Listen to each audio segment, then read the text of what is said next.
Do you know about the tragic life of Cher? She has many heartbreaking tragedies. What you didn't know, her real-life tragic story will shock you. She is popular, but now she is getting old. Cher, known for her powerful voice, stunning looks, and razor-sharp tongue, Cher has ruled the music world as the undisputed goddess of pop. From her humble beginnings in the 1960s as one half of the popular folk rock duo Sonny and Cher to her constantly evolving career as a solo artist, she paved the way for Madonna, Beyoncé, Lady Gaga, and countless other pop divas. An icon of feminine empowerment, Cher continues to carve out a unique niche in the notoriously male-dominated music business on her own terms through talent, hard work, and sheer force of will. Music, however, is just one facet of Cher's immense talent. By the mid-70s, she had already conquered television as a capable comedienne opposite her ex-husband and musical partner Sonny Bono on their hit The Sonny and Cher Comedy Hour, and later as the host of her own self-titled variety show. In the 1980s, Cher turned her attention to acting, first on Broadway and then in film, quickly establishing herself as one of the best dramatic actresses of her generation. Receiving critical accolades and award nominations for her work in the films Silkwood and Mask, Cher would win the Academy Award for Best Actress for the 1987 romantic comedy Moonstruck, cementing her reputation as an unparalleled cinematic talent. Having faced down poverty, illness, divorce, and ever-changing public tastes, Cher continues to beat the odds, winning over generation after generation of fans with her unwavering dedication and authenticity. Cher's impoverished childhood. Cher's mother, Georgia Holt, was married 7 times, twice to Cher's father, John Sarkeesian. In 1978, Holt told People, "In those days it wasn't right to sleep with someone if you weren't married. So I ended up getting married a lot."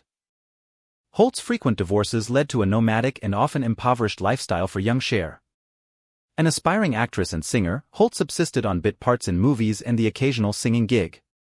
When Cher was only 2 years old, circumstances became so dire that Holt, single mother, was forced to place her daughter in the care of a Catholic orphanage for several weeks until she could get on firmer financial footing. Still, Cher and her half-sister frequently found themselves staying with their grandparents, often for months at a time, while a struggling Holt lived in cheap apartments looking for work in the entertainment industry. In a 2010 cover story, Cher told Vanity Fair of her hardscrabble upbringing. "I remember being really ashamed of my clothes," Cher recalled. "I was so hard on my shoes. My mom would say, 'Jesus Christ, Cher, we can't afford shoes. Stop this.' I remember going to school with rubber bands around my shoes to keep my soles on." However, Holt's occasional inroads to Hollywood made for a sometimes confusing existence. Cher said, "We ate a can of stew or a can of beans one week, but then sometimes we lived in Beverly Hills. It was a very strange life." Cher came from a broken family. This is her tragic real-life story. Cher's parents, Georgia Holt and John Sarkeesian, had a short and tumultuous relationship that ended in divorce. According to a 1978 interview with People, Holt met truck driver Sarkeesian as a teenager while she was working in a Fresno, California, donut shop. Wooed by Sarkeesian's charm and good looks, Holt was immediately smitten by the older man. The couple were soon wed in a quickie ceremony in Reno, Nevada. "Johnny was very charming and could talk you into anything," Holt explained. However, Holt immediately regretted her new nuptials. "I left him the day after," Holt remembers. "I knew I didn't want to be married. But he told me to try it for 3 months, and if I didn't like it, then I could walk out." Well, before 3 months was out, I was pregnant with Cher. The couple divorced when Cher was just 10 months old.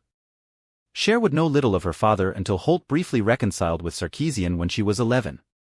Cher's relationship with her father, a struggling gambler and drug addict, was at times volatile and they rarely spoke. Nevertheless, Cher took from her troubled father a deep love and respect for her Armenian heritage. The man whom Cher would consider her real father was Holt's third husband, actor John Southall. Southall, father of Cher's half-sister Georgianne LaPierre, was wed to Holt for 5 years, during which the couple fought violently and frequently separated. Holt and Southall divorced when Cher was 9. Cher's school was difficult for her. Attractive and undeniably intelligent despite her poor grades, Cher felt like an outsider in high school. Nevertheless, she was far from aimless. From an early age, she knew exactly what she wanted to be: a star. As recounted in the 2001 biography Cher, If You Believe by Mark Bigot, Cher took little interest in academics. "I hated school because I didn't fit into the right spaces," Cher recalled. "I was always thinking about something else. I was thinking about when I was grown up and famous, where I'd want to live or who I'd go out with or what kind of dresses I would wear. I wasn't into high school at all. However, Cher's daydreams of stardom were only a minor factor in her academic struggles. Cher suffers from dyslexia, a learning disability that affects reading comprehension, spelling, and writing. Like many people with dyslexia who grew up in an era when little was understood about the condition, young Cher was often accused of not applying herself. University of Michigan's dyslexia help website quotes Cher on her high school difficulties.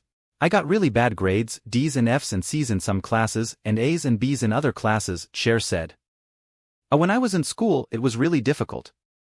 My report cards always said that I was not living up to my potential." Eventually, frustration with school got the better of 16-year-old Cher, and she dropped out in 11th grade. The rise and fall of Sonny and Cher Unknown Truth, as recounted by biography. 16-year-old Cher left home in 1963 for Los Angeles, where she met Salvatore Sonny Bono, a 27-year-old songwriter and record promoter. Kicked out by her roommates, Cher moved in with Bono, ostensibly as a housekeeper. Although Bono and Cher initially kept things platonic and professional, their relationship and career as the folk-pop duo Sonny and Cher was on fire by 1965 with the release of their hit song, "I Got You Babe." A gentle ode to young love against the odds, the song struck a chord with 60s youth culture, catapulting Sonny and Cher to international fame.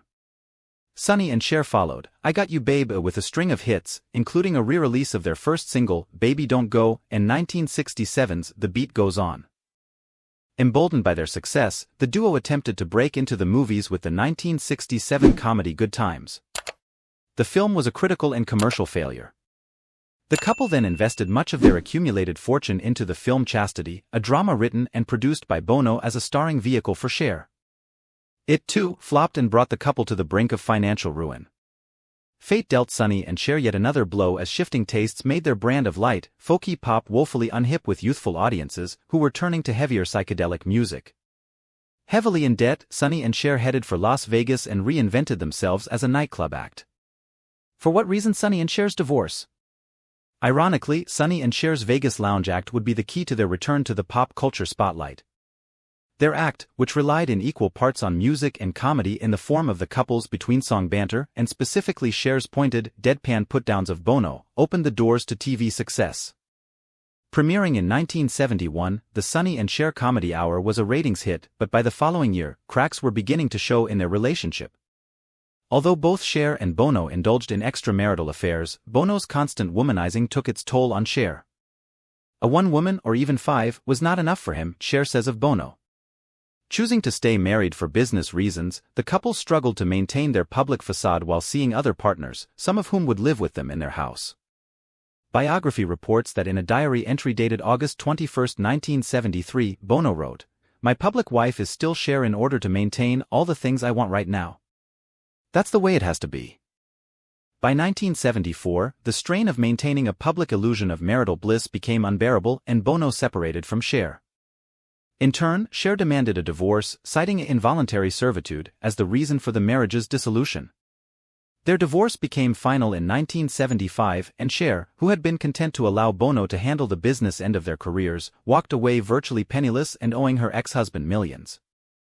Following her divorce from Bono, Cher attempted to revive both her TV and music careers.